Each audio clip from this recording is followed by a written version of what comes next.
那些中了药人之毒的，皆是天启城手握军权之人，有这把柄在我手中，就算他们不为我所用，也不敢妄动。永儿，我最后跟你说一次，这个选择没有回头的可能。舅舅，我从来不回头，因为回头看到的皆为不堪。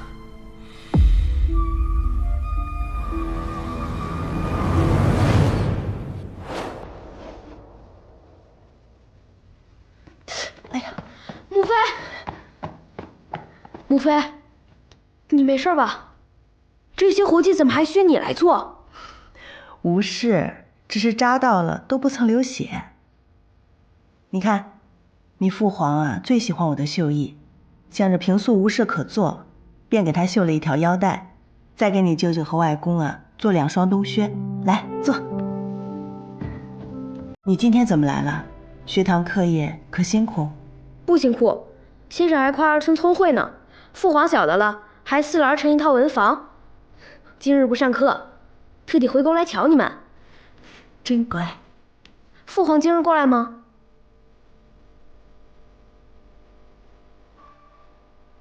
或许吧。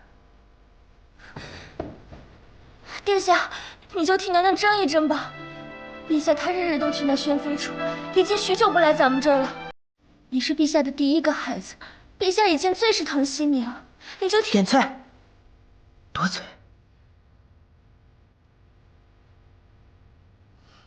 你不用理会他说的，好好读书，为母妃争口气。嗯。娘娘，娘娘不好了，娘娘，娘娘，典老大人所管户部账目出了问题，陛下大怒，要罚典老大人。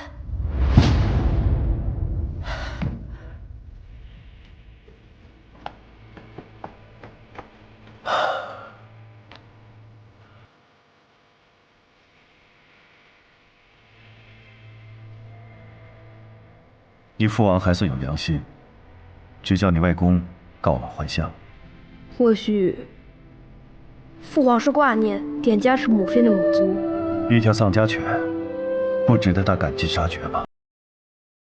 不过永儿，你放心，舅舅此去参军，便是要给典家谋一条新出路。我会成为你新的底气，你在天启，一定照顾好母妃。嗯。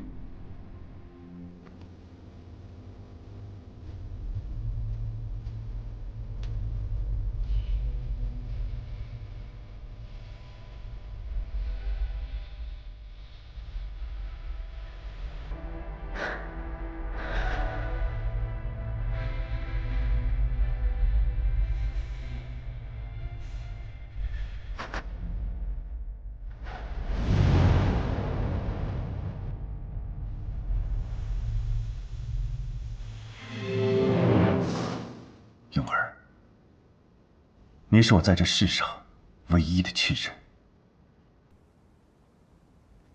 舅舅亦是这世上唯一一把我握住，但不会刺到自己的刀了。殿下，玄武使和安和的人一同去了万丈院。怎么又是安和？苏昌河明明已经答应和我们的合作了，为何这安和还一直在阻碍我们的计划？皓月，你去找到苏昌河，若他再继续闭关，那我们的合作便不再成立了。所有踏入天启城的暗河之人，我们将一个不留，全都铲除。是，殿下。不如由我去吧，毕竟肃宗追源，我们都是一家人。也可。另外，速寻到如今苏沐雨他们的藏匿之处，必要之时，也可不必知会苏昌河，直接将他们抹除。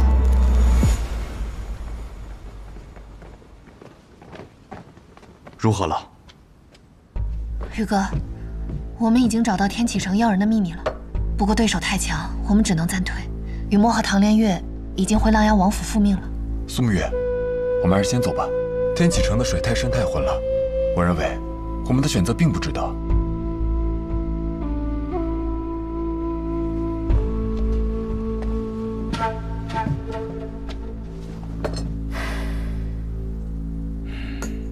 学尉，去问下常理，长河闭关的如何了？宇哥，你也打算放弃吗？我不想让暗河成为别人权力斗争下的棋子。你们带着神医先离开，我等下长河的消息，待与他会合之后，再一起回暗河。宇哥，你还是和以前一样，不会骗人。又想让我们带着神医先走，然后自己收拾烂摊子。我不能走。神医，为何？天启城如今之乱始于药人，而药人之术，又是我们药王谷企图所导致的。我是药王谷如今辈分最高之人，我不能就这么走了。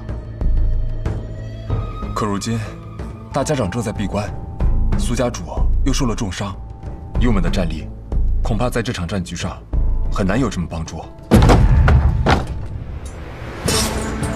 哪个讲的？狗爹，狗爹，哲叔，狗爹来了，哪个把你打伤的，我必将他碎尸万段。那狗爹你来晚了，因为苏沐雨已经为我报仇了。你一个小子做得不错。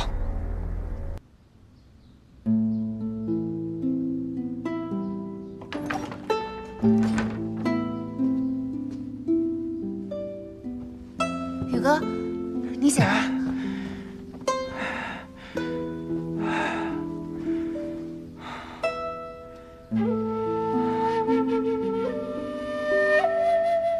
我为何会在此处啊？那鹤羽药府已经不能住了，日后必定要被死死盯着了，所以只能在婉儿姑娘家暂时躲避一下。这里是涂二爷带我们来的。是百花楼的婉儿姑娘。是的，涂二爷还说婉儿姑娘这里算是天启城最僻静之处，应当不会再有人来打扰了。那便甚好。神医如何了？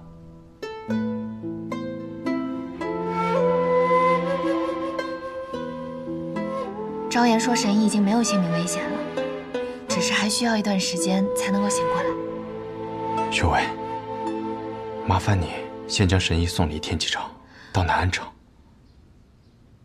不行，南安如今无人保护，送至暗河，那里有哲叔和祈祷叔。现在神医还是太虚弱了，若是离开天启去往暗河，只怕路途太漫长，神医支撑不住。宇哥，你别担心了，雨墨已经传信回暗河，哲叔和祈祷叔会派援兵前往天启的。那真是要来很厉害的援兵了。以前我们暗河每次看到的情报都是谁谁谁要出现在何处，需要在何年何月何日，甚至有些苛刻的还要在特定的时辰去杀那个人。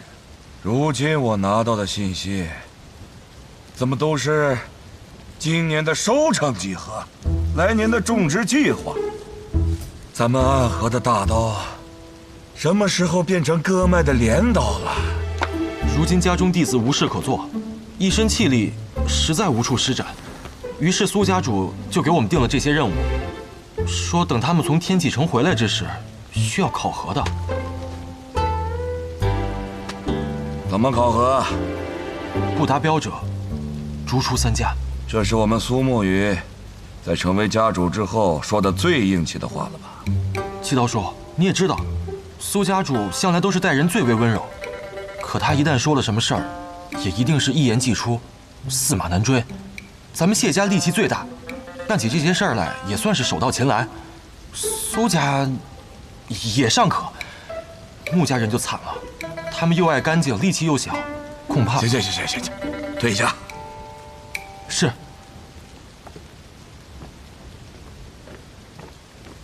哼，蛮好，苏沐雨也学会捉弄人了。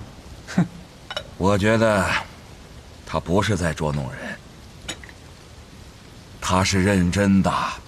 话说，他们让你留下来帮助我处理暗河事务，你怎么……我不懂种田，你怎么不跟着一起去天启城啊？我就是个老头子，他们都是年轻人。有时候啊，我们老是站的话不方便，你懂的。哼，我不懂。哎，那你啷子不喝呢？我那么大一个暗河，总要有人坐镇，没人管着这帮家伙，会乱的。大师，家主出大事了！怎么，地里的白菜被野猪拱了？不是，是天启城那边。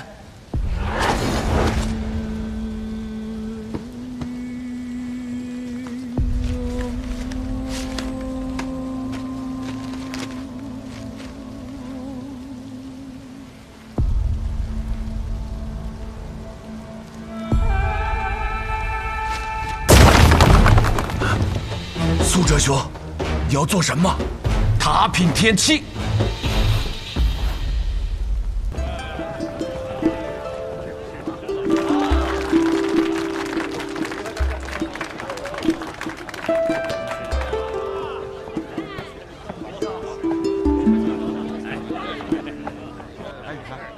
我来天启城一直想来鬼市瞧瞧，都是传闻中藏妖纳鬼之地，不知和我们暗河比如何。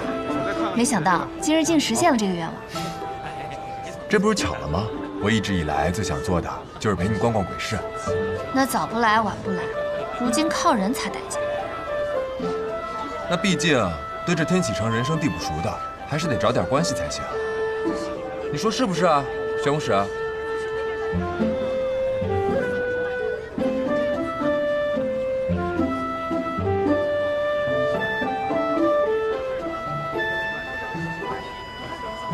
雨墨，我和你一起。哎，不是这么分组的。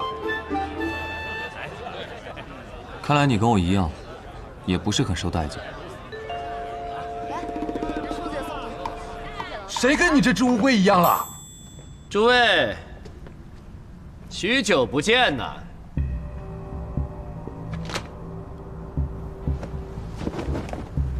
尝尝点心。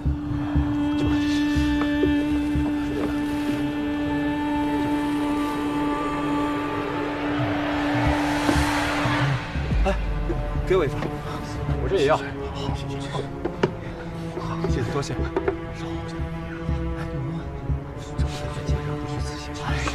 是这个样吗？错不错，这东西不是，这可不是之前给我。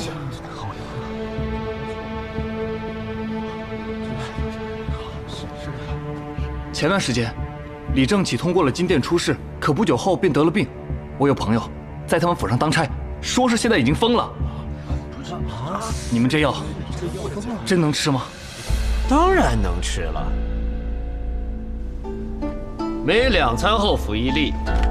连服10粒，15日之后，你们的身躯便会如脱胎换骨般的崭新。莫说是那金殿演武，来年参加武举，若想夺魁，也并非难事啊。真有这么神？那他为什么会出现这种情况？那是他急于求成，他担心自己初选不过。比试前夜便将我给予他的3粒药丸并数吞下。不过今日啊，我还是会给你们1人5粒，希望诸位莫行那愚蠢之事啊！自己不干也不分。真行，是好事。这次是拿酒碗了，是很多酒。有的真的是不干无考，是啊，这放心了。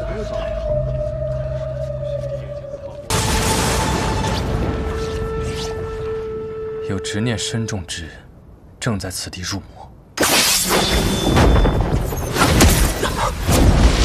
是如剑仙，一剑断水。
我也有一剑，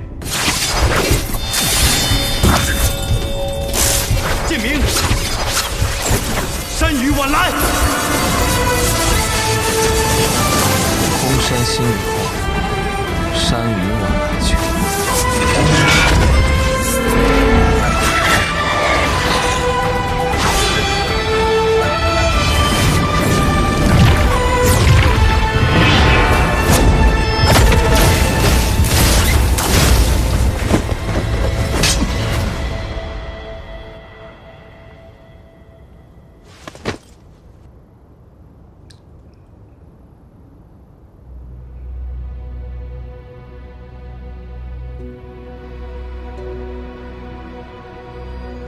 你执着于剑，可剑是死物；你执着于死物，迟早会走进死胡同的。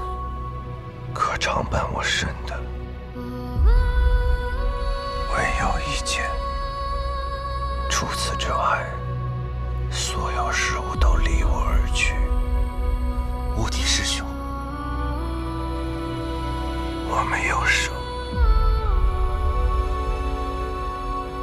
但你也不算赢。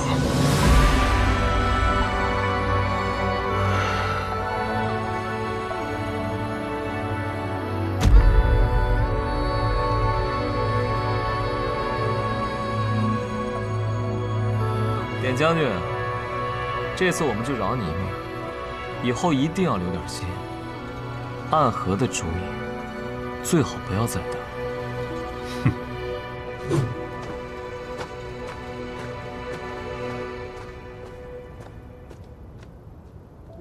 虽然此行未能与你对剑，但有这场对决，亦无遗憾。真没想到，在暗河之中，居然会有你这样的剑。怎么着？暗河之中，都应当是我这样的人。你们俩别站着了，今日使出了这么多损耗的剑招，还不赶紧坐下来调息一番？记得啊，平时打完架，一定要赶紧及时注意调息。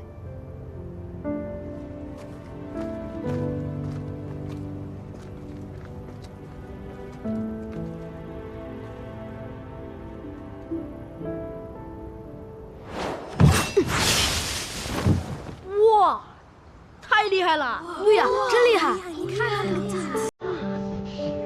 剑师兄这一剑真是利落中带着气势，难怪师傅夸你是我们这一辈里最有天赋的。对，说是城主来看弟子们训练，说不准他爱才惜才，直接把你收为亲传呢。还不够，力道不够，武器再练。哇！师兄真是精益求精，往后师兄定是我们无双城的翘楚，师兄弟们的顶梁柱。哎，城主来了！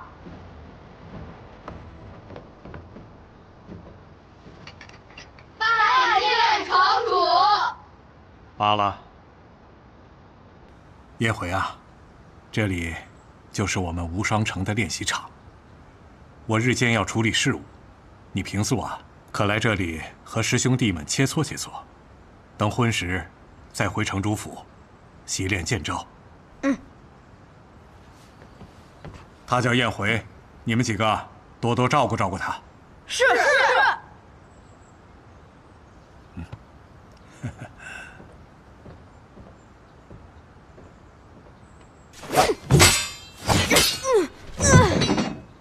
剑师兄，你怎么样了？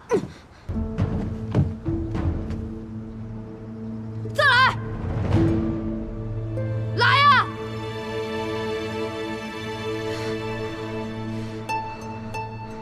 剑师兄，我得回城主府练剑了，明日再见吧。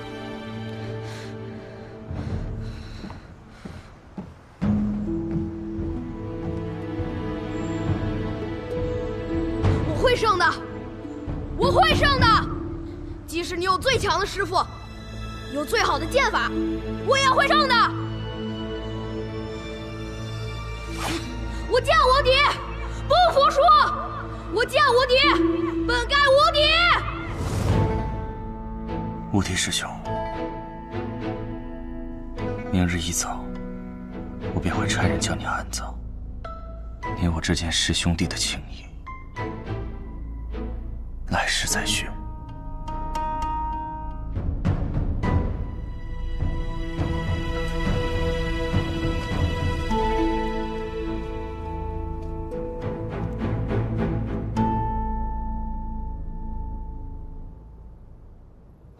李城主怎么没被这花毒所困？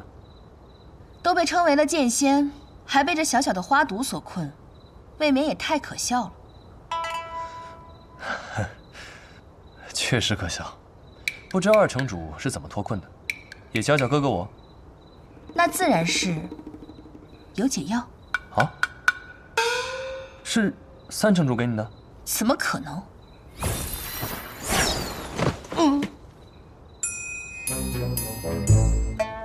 雪月剑仙，您贵为雪月城的二城主，行事如此粗鲁无礼，是无实事。女中豪杰，把你的解药都拿出来。我这花毒的解药价值连城，不是拿来给你做善事的。你要救谁啊？是救我。不是你谁呀？谢轩。哼，谢轩。解药还有吗？有。来。多谢这位兄台了。哎。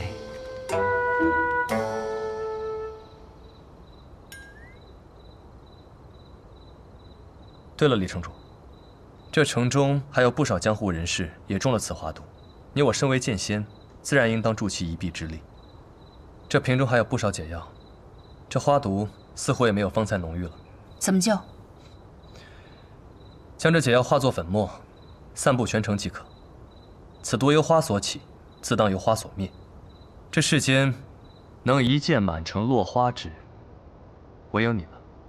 好。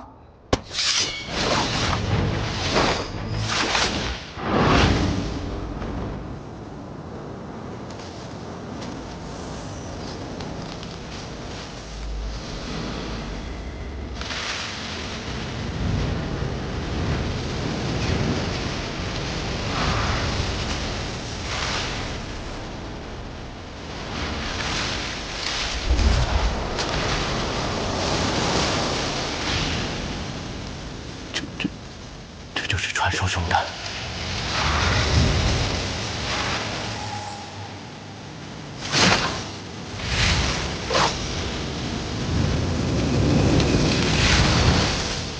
月息花尘。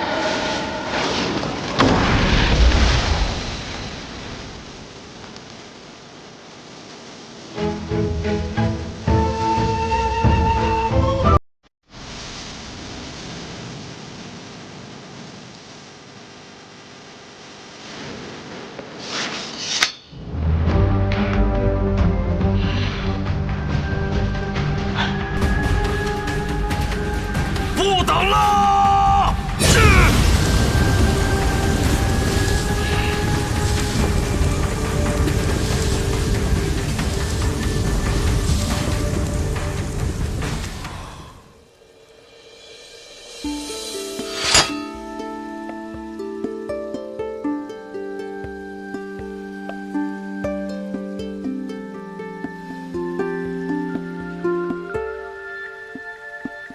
然靠这个女人解了毒，真是让人懊恼。哼！李城主的剑还是那么美啊。方才我在来的路上碰到了几个白小堂的人，他们托我办一件事。我自是最讨厌这种事了，不过没办法，我母亲和他同为什么四守护，既然阿娘让我帮他，我便自然会帮他。幸好遇到了你。原来如此，看来姬若风把我们聚集到这里，不是让我们看什么好戏的，是自己藏了心思在其中。可白小堂找了你，与我有什么关系呢？你方才的毒是我帮你解的，我与你有恩，你理当帮我。我想，你的这些圣贤书里也是这么教的吧？二城主所言甚是，要我帮你什么呢？带我们去见你的主人。这仙女说笑了，我带你去我不死定了。你只需要在快到的时候提前走就行了。哎，但如果你不带我们去，你现在立刻就会死。不是你，我也无能为力呀。带路吧。跟我一起。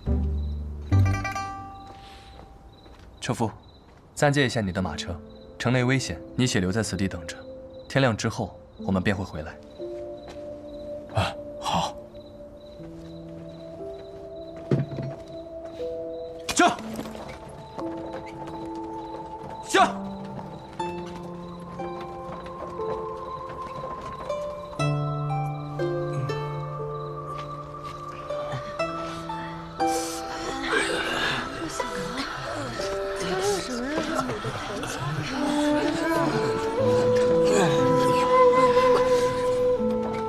走了那么远的路过来，一场有意思的架没看到，反而要替白小堂收拾烂摊子，心中很不忿吧？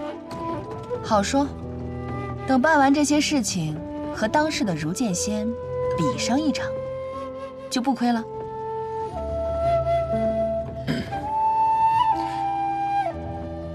据说那宋叶回和你比试过，输得很惨，你咋还对他的剑感兴趣呢？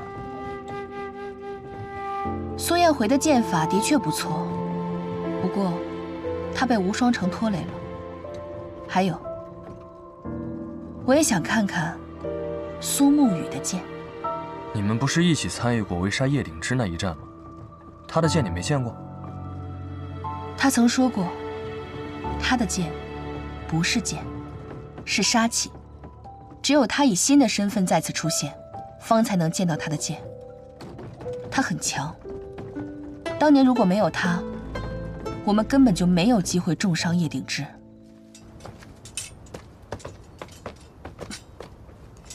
这花剑伞已经没有方才那么浓郁了，我收拾收拾东西，我们便可出此院落了。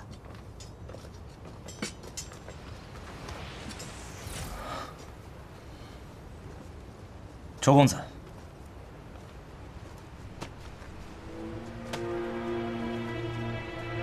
经此一役之后，我们的世剑对决，大概率要延后了。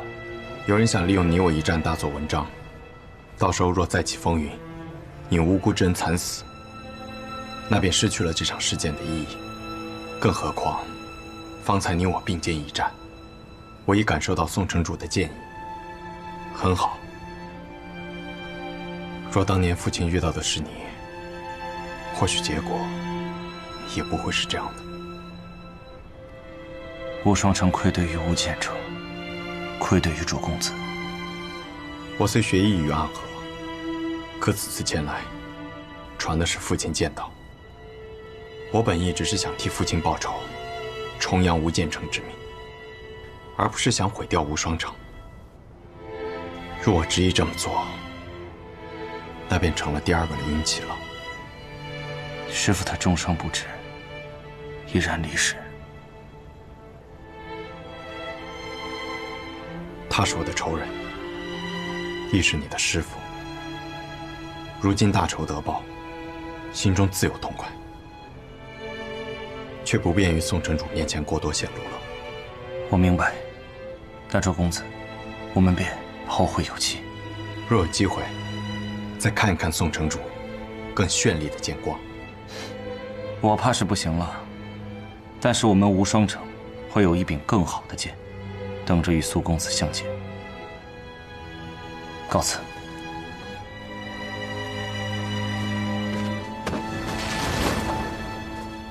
我们也走吧。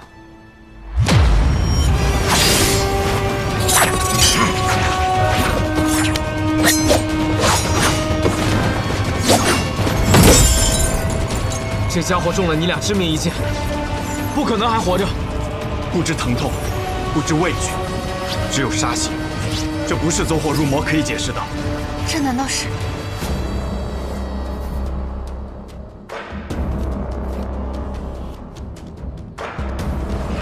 是什么？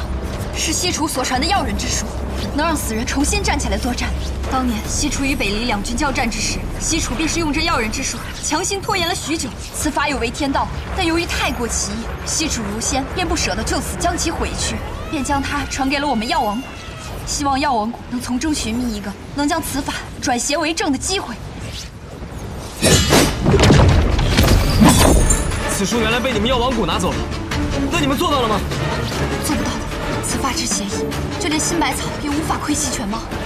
我有一个师侄，也就是新百草的小师妹，名唤夜鸦。她因为丈夫早亡，所以对这类起死回生的邪法颇为热衷，终日研究这药人之术。后来她叛离了药王谷，并也带走了这本秘籍，是世间唯一会此法之人。如何破解？13回望，方城药人浊血流转不顺，我制住了他。苏沐雨一剑绞碎他的心脏。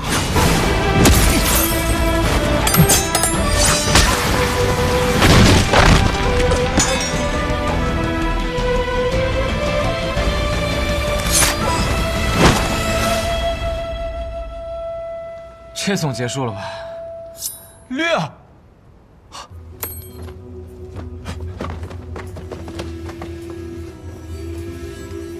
怎会如此啊？他的毒血已经进入了我的体内，很麻烦。苏沐雨，我腰间有一个玉瓶，你把里面的药丸拿出来给我。服下便没事了吧？药人之毒哪有那么简单？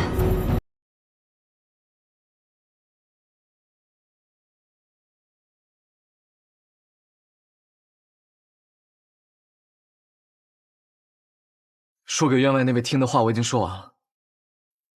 苏沐雨，我们该执行自己的计划了吧？长河，我无法背叛大家长。愚蠢！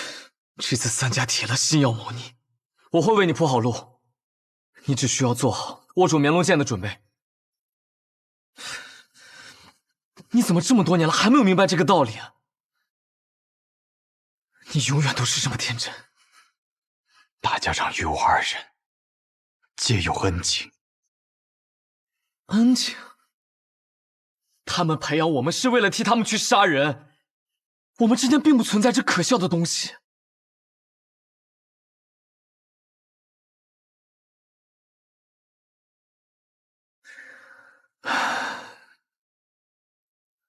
只有你真的把安和当成了自己的家。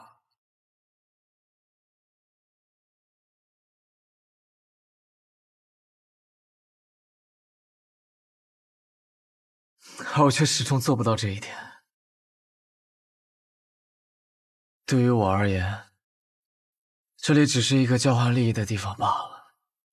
他给我们庇护，我们为他杀人。所谓的家人，不过是虚伪的说辞。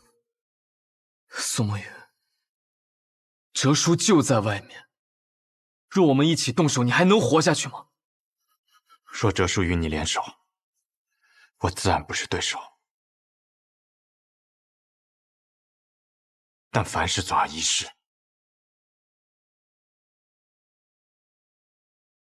你要是说得通，你就不是苏沐雨。我真傻，和你白费这么多口舌。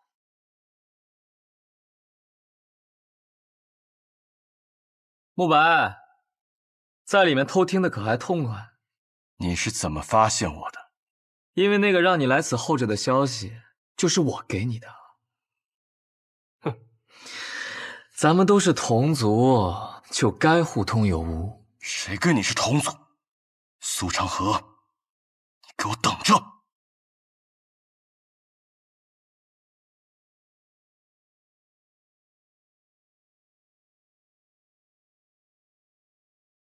成河，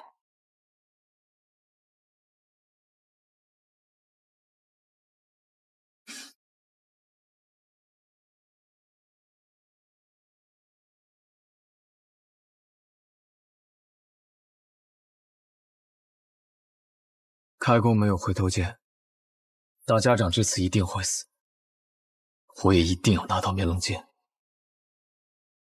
所以，好好想一想我们当年的约定吧。苏沐月，你去做暗河的魁，以后成为大家长，统帅三家，而我留在苏家，继承苏家家主之位。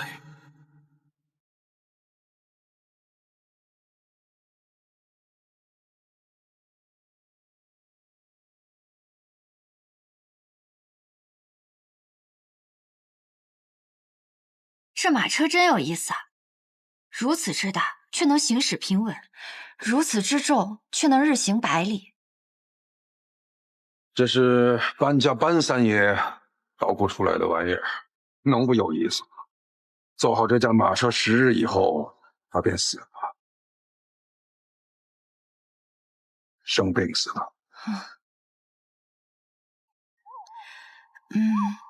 那我若是治好了大家长，我不会得病死了吧？神医多虑了，你可是神医呀！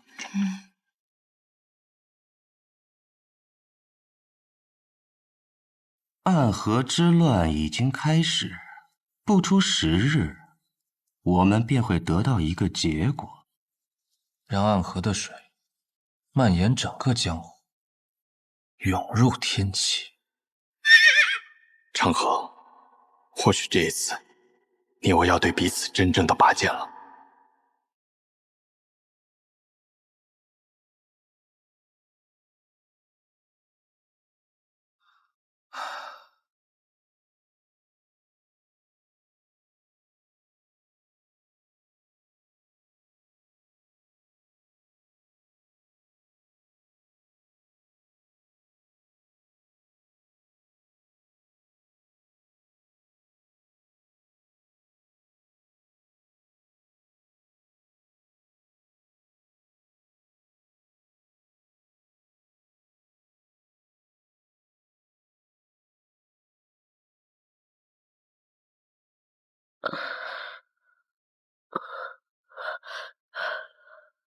这么多年为我点灯的童子，他是唯一一个任务结束还能够活着的。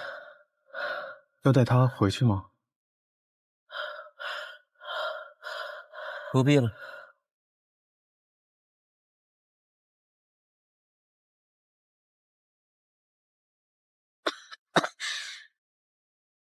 多亏死了，17号欠你一只手，还你一条命，算你赚了。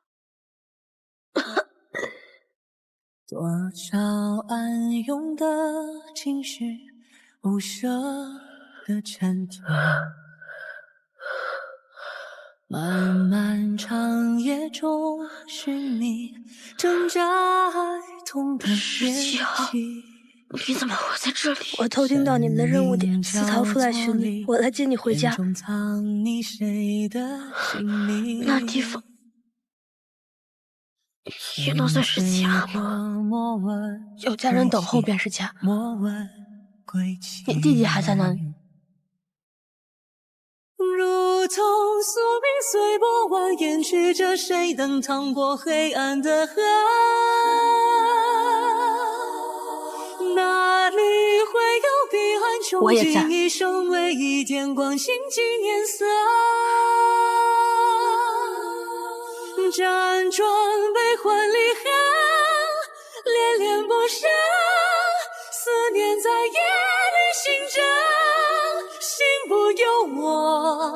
情自总无法逃脱。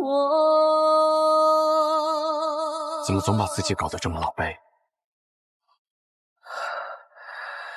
反正每次你都会及时出现，我狼狈点儿也没什么问题。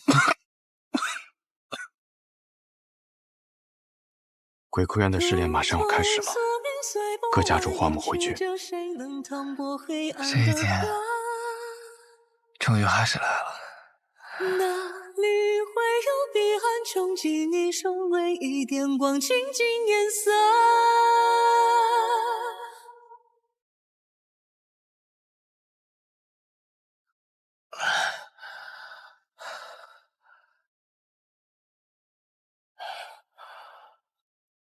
想必你们已经有所了解，待会儿时辰一到，你们就会前往鬼窟渊。每组10个人，只允许留下1个。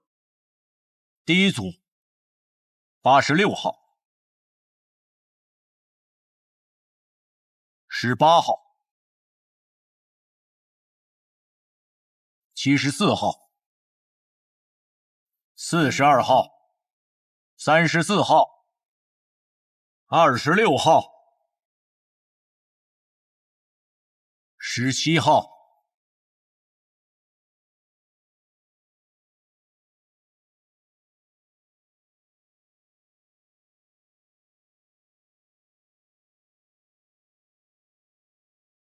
第一组的最后一位，63号、63号。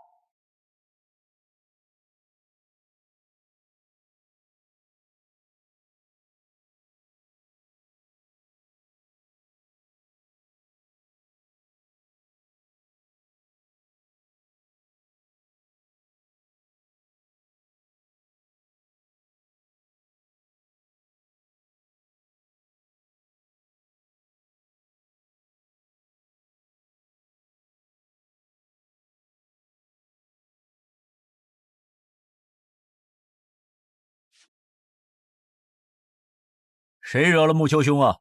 生这么大的气！穆子哲，你明知这2人是我苏家属意的，你这般行事，是要与我苏家为敌吗？别给我扣这么大的罪名，我可不敢。我只是在尽我总教习的职责罢了。职责？不把过强的2个人放在同一组，这是3家都默认的。你就不怕我上报提魂殿吗？等他们情深意重，把彼此看成兄弟的时候，再让他们自相残杀。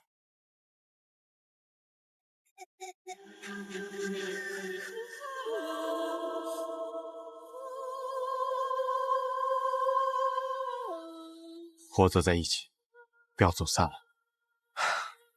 看起来也没有办法与你走散了。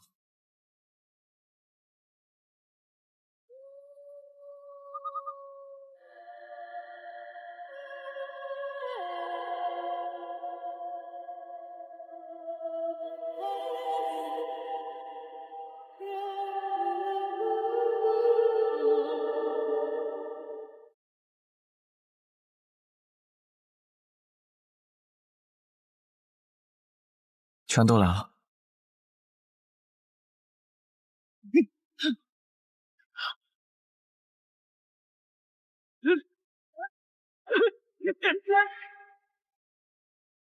谁都知道你们剑术高超，与其1对1跟你们单打独斗，还不如合力把你们都杀了。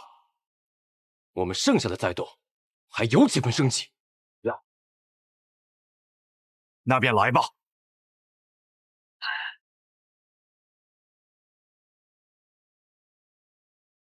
八节制，刀剑合十，攻守戒备，决一切生机。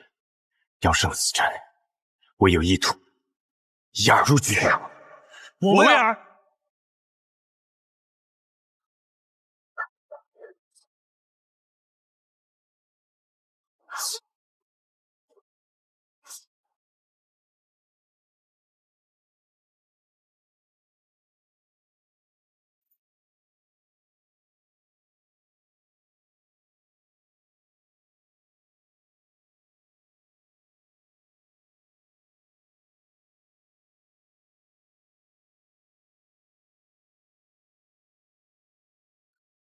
要破八节阵，唯有牺牲一人才能找到突破之口。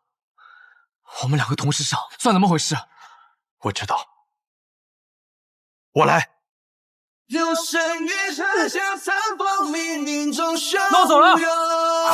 回头望云峰乱岗，闭上眼，月暗之上，谁觉家乡夜里长空？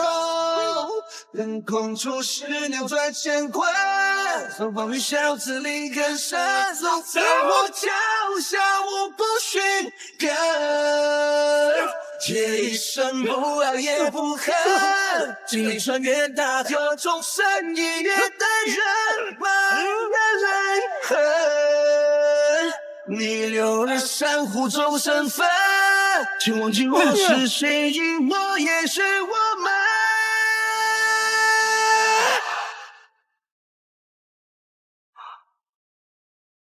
三五一生，四季将无耻群像，向这里主滔滔，而雷不化东风，行此反风云，比天真高。江州北风光临宁千万顷，一流水洒背负大江，行了几万里。刀光剑影出鞘，一破好人仰天长啸。手如履薄冰，谁担起横鳞，传至光明，无悔脚下不胜履。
只剩我们两个人了，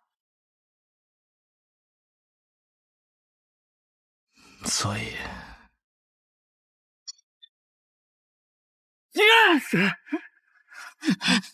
你疯了吗？你这疯子，停下来！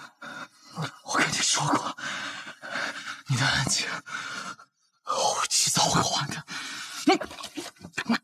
我不需要你还。你此前替我做点灯童子的时候已是还了。暗河的规矩，10个人只有1个人能走出鬼窟园，成为3家之人。你若不成我的情，我们2个人都得死。一定会有办法的。我去和他们说，他们享有最顶尖的资格，而我们俩是他们这些年里遇到最好的种子。他们不会愿意就这么失去我们的。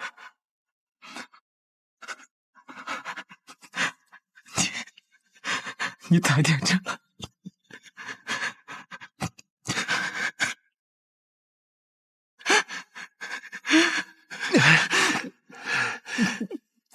你把手放开！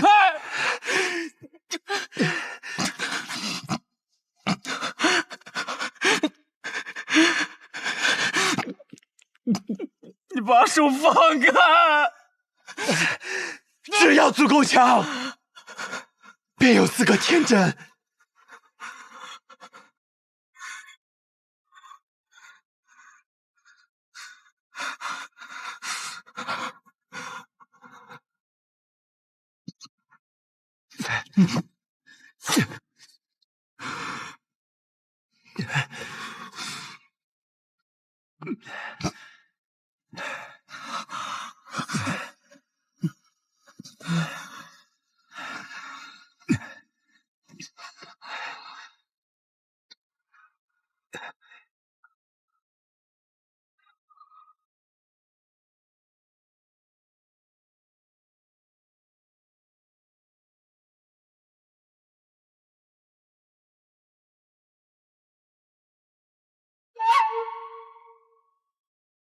睡醒了。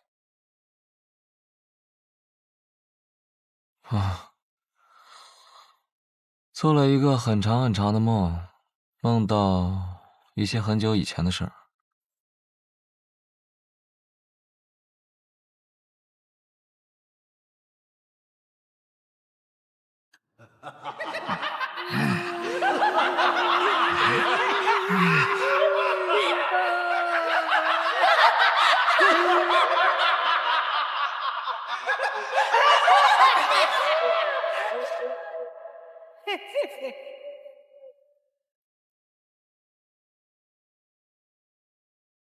邪魔外道，无尽无身。我们是邪魔外道，难道你们就是邪魔障？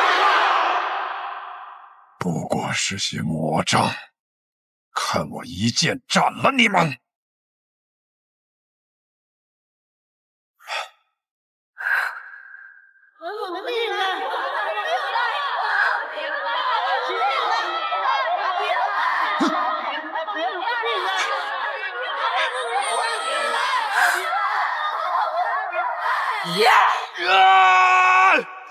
不好！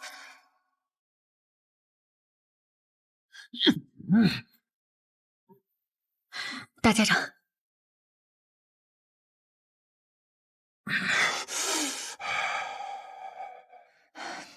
人在虚弱时，邪气便会找机会侵染人的身子。做噩梦是正常的事，大家长不必担心。大家长可还安好？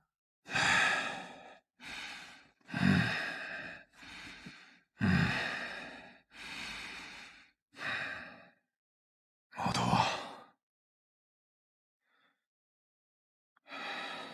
是。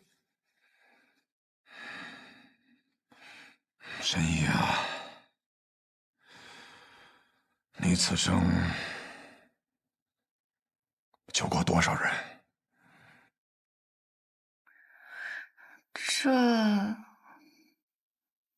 这我哪里记得得？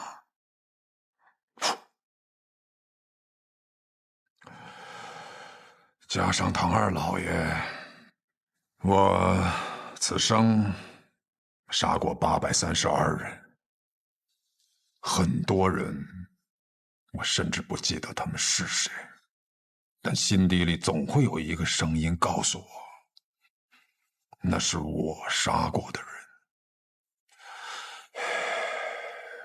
其实我不怕这样的梦。当他们出现的时候，我会拿起手边的剑，将他们斩杀得一干二净。我既然杀得了他们一次，那么自然我能杀得了他们第二次、第三次，无论是梦境还是现实，都不会有任何区别。但这一次，当我拔剑的时候，发现手里的剑已经断了，需要让沐雨快些回来。难道大家长就不害怕他在这个时候背叛你吗？不会的。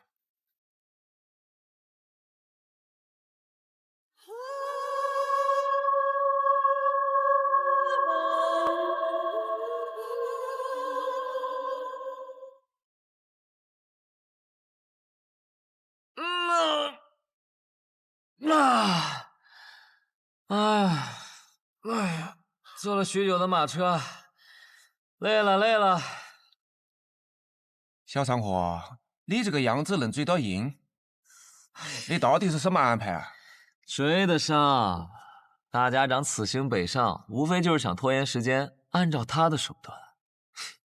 老爷子有没有事儿我不确定，但是我们这一批跑腿的，定是要被他清算。所以在我这儿，大家长必须死。然后呢？我对于苏沐雨的安排应当已经到了，让他见见几个故人，拖延一下他追上大家长的时间。驾！驾！驾！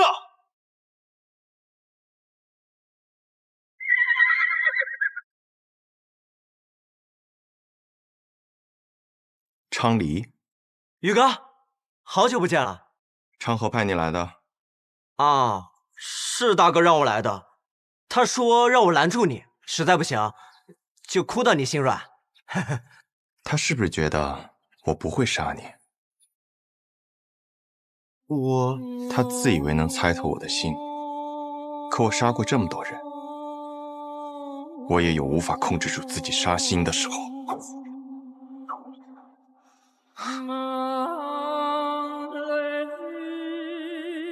若我想杀你，你早就死了。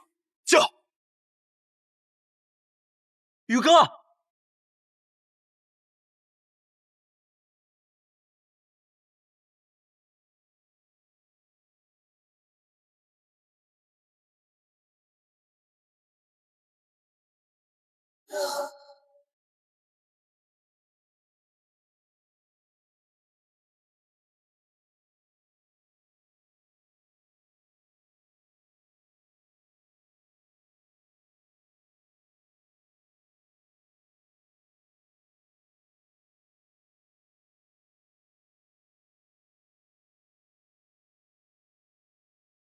老师，你口中的老师这2个字，放在我的身上，我可不敢当。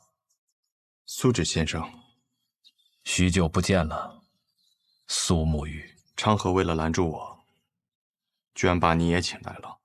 不必怪昌河，是我自己想来的。我想此事之后，或许我们便没有相见的机会了，就自请来此见你一下。顺道下一局棋。我在赶路，没有时间。若有机会再见先生。回到暗河，我定去藏书阁拜会。若我没有做到让你下完这局棋，昌河或许会杀了我。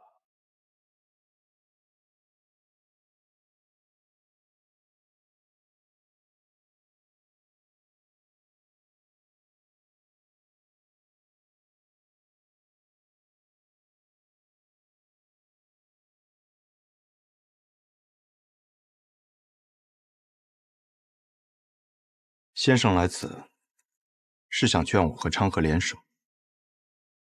你们是暗河这100年来最不可思议的搭档，一起联手破过许多危局。这一次，我相信你们一样可以做到。我听昌河说，4年前你们做过一个决定，他当上苏家家主，你当上大家长，成为执掌暗河的新主人。那他有没有说过？我并没有回答他的决定。大家长他值得你这样做吗？这个问题的答案重要吗？沐雨，当你用一个问题来回答另一个问题的时候，就代表你的内心并不坚固。可这问题没有答案，只有选择。我在苏家待了将近10年，昌河与我更是从同一座炼炉当中走出来的师兄弟。准确的说，我们都是家人。昌河那样的人，可不会把老爷子他们当作家人，他只是把你当作家人。可如今我是亏。我的父亲曾教过我，承诺是比生命更重要的东西。先生您也说过，没了承诺，收了钱的刺客便会因为更多的钱而转头去杀自己的主顾，那么到最后秩序变乱了，刺客便没有存在的理由，暗河也没有存在的必要。你很聪明，但有时候太过于执拗了。已经沦为杀人的棋子，若心中还不存在点执拗，那么活着也像是死了。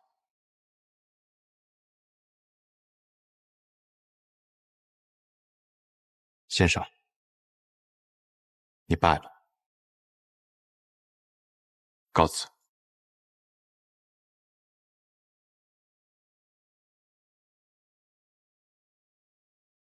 宇哥，你赢不了的。三家家主对大家长这个位置觊觎很久，这个机会他们不可能放过。即便大家长最后把生医好了，他们还是会不惜一切代价把他杀了，这是个必死之局。即使死局，那么长河他到底想做什么？他想改变暗河，跨过暗河，便能到达彼岸。彼岸之处不再是长夜，而应有光明。和我们联手吧。大哥的意思是让大家长在一个合适的时机死掉，死之前他把绵龙剑传给你，你执掌暗河，而他则去扫清苏家的障碍，成为苏家家主。到时候其他两家再有不满，你们便联起手荡平暗河。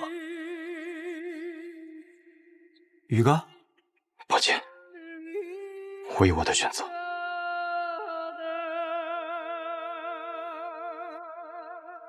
大哥说了，若你拒绝，那他就自己当这个三家之主，到时候不管谁挡在他面前，他都会杀死，包括你，他这一生最好的朋友。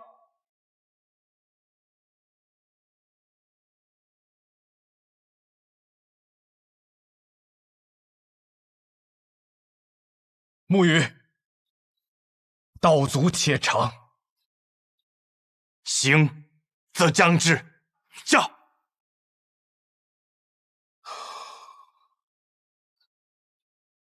先中毒再解毒，以身试毒。倒是有种不疯魔不成活的意思。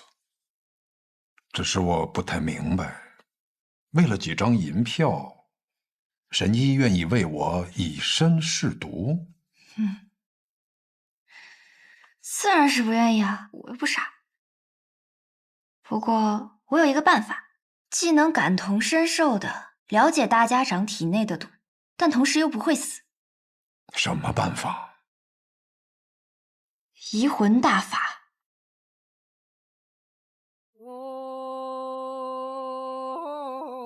药王谷的秘术移魂大法，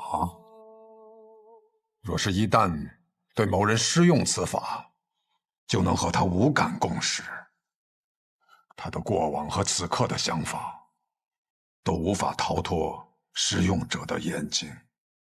若是遇到意志薄弱者，甚至能彻底占据他的意识。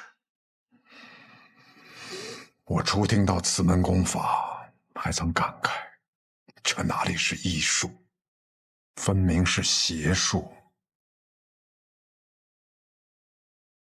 确实，医者行医，治的是人身体里的毛病，而移魂大法却能治人心病。不过我这次对大家长施用移魂大法，为的是彻底去除你体内的毒。至于大家长你心里想的那些嘛，我可以试着不去看。若是一旦施用移魂大法，那我的性命自然是全在我白鹤怀的掌控之中了。届时只要我想，可以随时杀死大家长。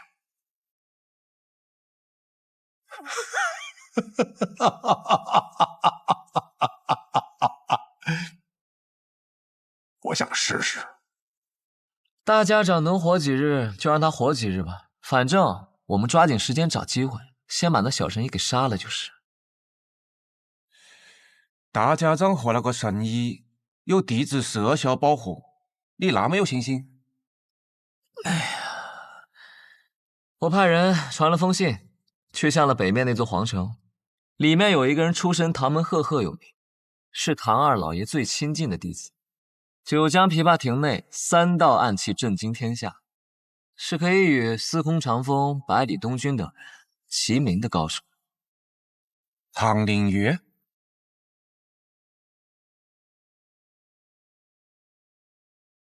我不知道大家长为什么要杀唐二老爷，但我知道唐二老爷死了，最想报仇的人一定是唐连云。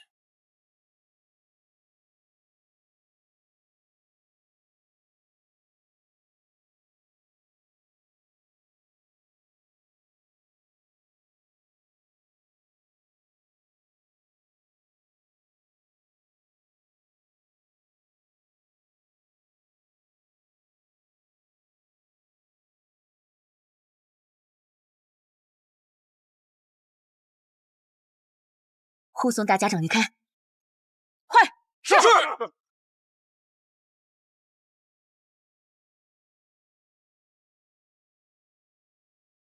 难得有片刻喘息，又要赶路逃命了。等你治好我，便无人敢来了。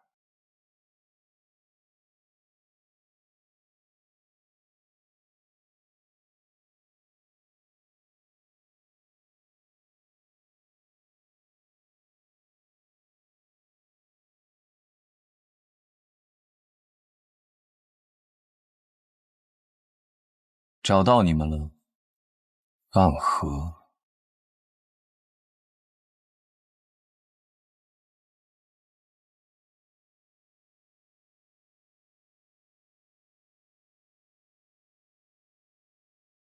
龙须珍，你是唐门的人？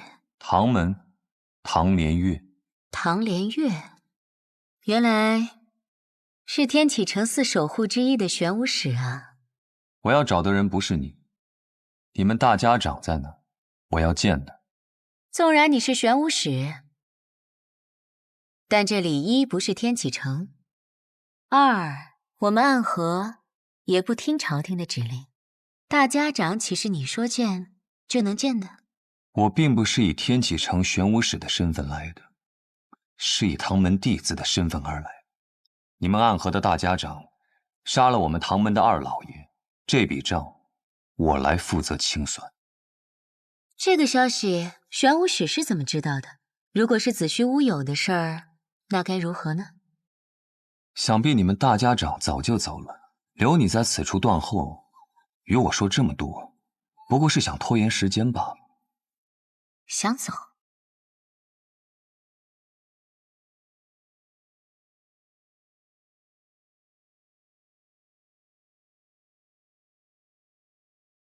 今日这样精妙的暗器手法，这就是白小堂冠绝榜上数1数2的高手吗？荧惑纸蝶和幽冥珠，你是暗河木家蜘蛛女。我不喜欢这个代号。小伎俩，你以为以荧惑纸蝶为掩盖，让这幽冥珠悄悄接近我，你毒丝偷袭，我就不会发现吗？真是自以为聪明的傻子。你在幽冥珠里放了什么？自然是霹雳堂雷家的霹雳子了。你怎么会有雷家的霹雳子？早年执行任务路过霹雳堂，很多雷家的少年郎都曾拜倒在我的石榴裙下，当然是他们双手奉上来讨我欢心的。不过我跟你说这些做什么？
童子点灯，阴魂索命。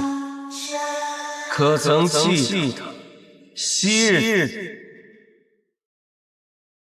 也差点做这顶的筒子。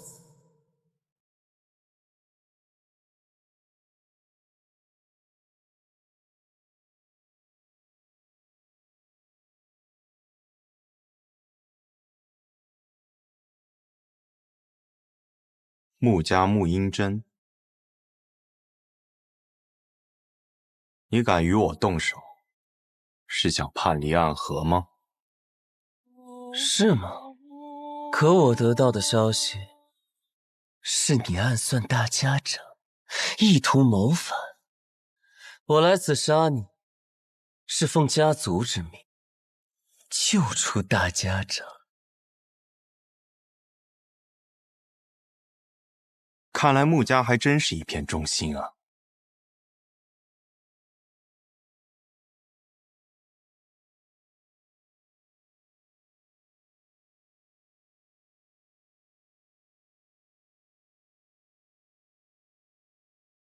素闻纸伞鬼苏沐雨最强的剑法乃是18剑阵，可看你现在这个架势，似乎是觉得我没有资格同时见识你那18柄剑了。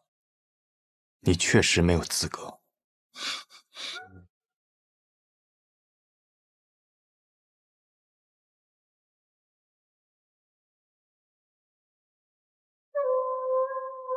当年本该是你去的，可苏昌河代替你做了这点灯的少爷。按照我的计划，他们应当都要死掉，可他却被你救。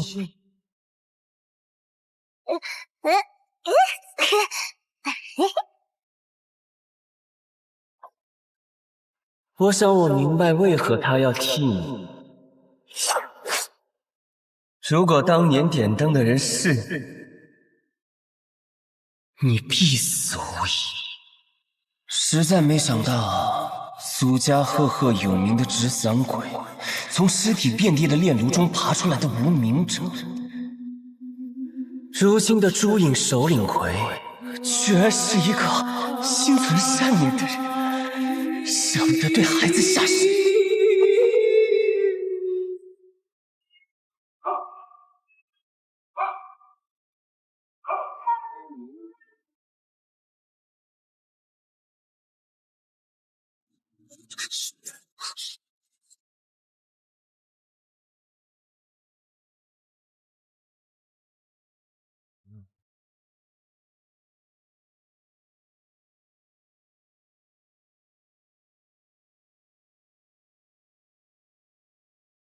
你的剑并没有想象中的快，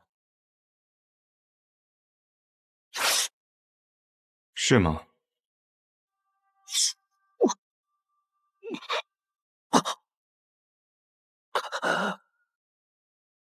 不可能！我明明挡上了那一剑。这世间我想杀死的人不多，但可惜，你便是其中之一。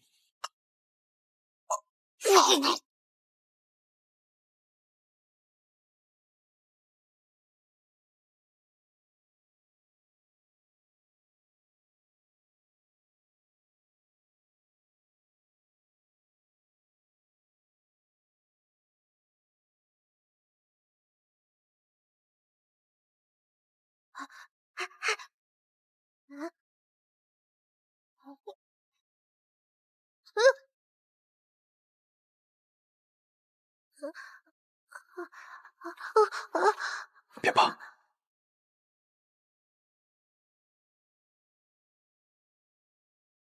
先找个地方和你的同伴们躲起来。这场纷争怕是要持续很久。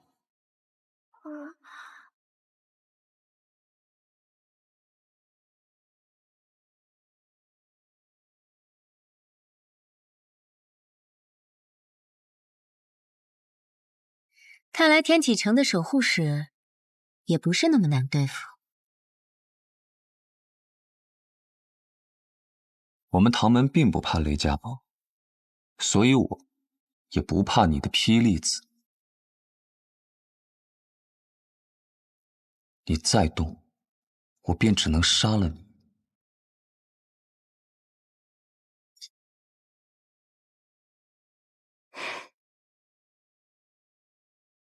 听说玄武使的指尖刃上沾过一位王爷的血，怎么现在杀起人来却这般犹犹豫豫的？我不想杀人，即便你是暗河的。哦，我还以为是玄武使怜香惜玉，舍不得动手呢。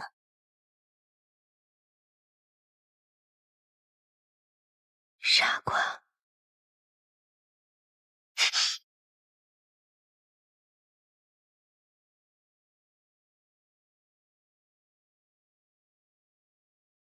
早就听说暗河穆家精通各种鬼术，今日一见，果然如此。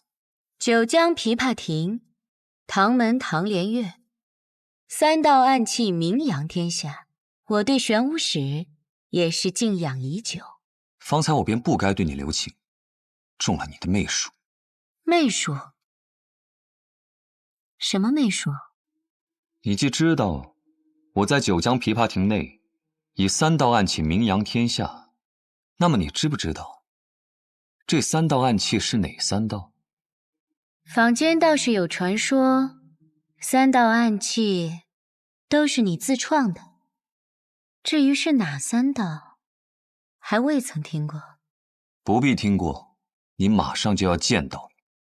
别乱动，再动，我的那些蜘蛛就要将你吐成一个冰人了，再搭上一些幽冥珠，保证你被炸得尸骨无存。那便试试。